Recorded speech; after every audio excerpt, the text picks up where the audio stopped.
Hi hello നമുക്ക് വളരെ പെട്ടെന്ന് റെഡിയാക്കി എടുക്കാൻ പറ്റിയൊരു ഫ്രൈഡ് റൈസിൻ്റെ റെസിപ്പി നോക്കിയാലോ. കുറഞ്ഞ ഇൻഗ്രീഡിയൻസ് കൊണ്ട് വളരെ പെട്ടെന്ന് റെഡിയാക്കി എടുക്കാവുന്നതാണ്.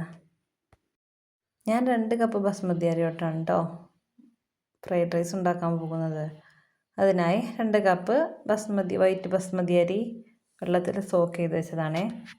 ഇതിക്ക് വെജിറ്റബിൾസ് ആയിട്ടുള്ളത് വെളുത്തുള്ളി, ബീൻസ്, ക്യാരറ്റ്, വലിയ ഉള്ളി, പിന്നെ അതുപോലെ 3 മുട്ട.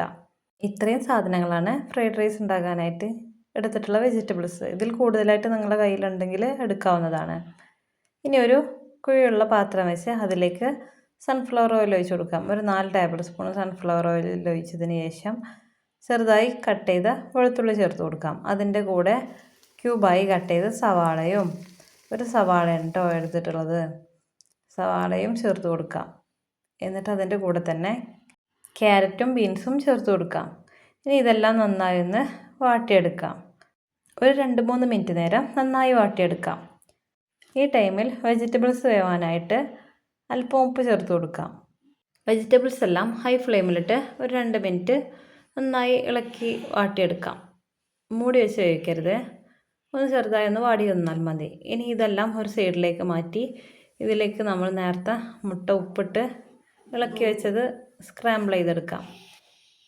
എണ്ണ നന്നായി ചൂടായതിനു ശേഷം നമ്മൾ നേരത്തെ മാറ്റി വെച്ച മുട്ടയില്ലേ അതൊന്ന് ചിക്കി എടുക്കാം. നന്നായി ചിക്കി എടുക്കാം.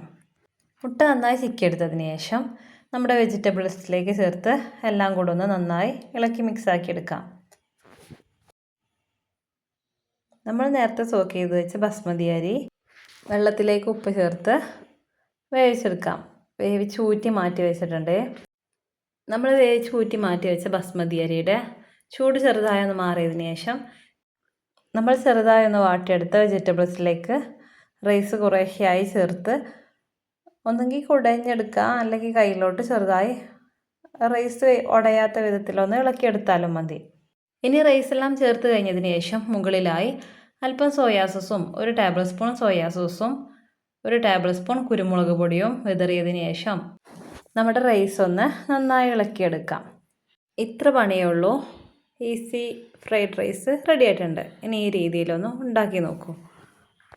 നിങ്ങൾക്ക് എൻ്റെ ഈ വീഡിയോ ഇഷ്ടപ്പെട്ടാൽ എൻ്റെ ചാനലൊന്ന് സബ്സ്ക്രൈബ് ചെയ്യണേ, ലൈക്ക് തരണേ, കമൻ്റ് ഇടാൻ മറക്കല്ലേ. ഇതുപോലത്തെ ഒരുപാട് നല്ല വീഡിയോസ് ഞാൻ അപ്ലോഡ് ആക്കിയിട്ടുണ്ട്, കണ്ടു നോക്കണേ. ചെറുതായി കട്ട് ചെയ്ത് വെച്ച മഞ്ഞൾപ്പൊടിയും ഉപ്പും മുളക് പൊടിയും ചേർത്ത് ഫ്രൈ ചെയ്ത് വെച്ച ചിക്കൻ ഉണ്ടെങ്കിൽ ഈ ടൈമിൽ ചേർത്ത് കൊടുക്കാവുന്നതാണ്. ഫ്രൈഡ് റൈസിൻ്റെ കൂടെ കഴിക്കാൻ പറ്റിയ നല്ലൊരു കടായിയുടെ റെസിപ്പി ഞാൻ അപ്ലോഡ് ആക്കിയിട്ടുണ്ട്, കണ്ടു നോക്കണേ. ഇഷ്ടപ്പെട്ടാൽ ചാനൽ സബ്സ്ക്രൈബ് ചെയ്യാൻ മറക്കല്ലേ.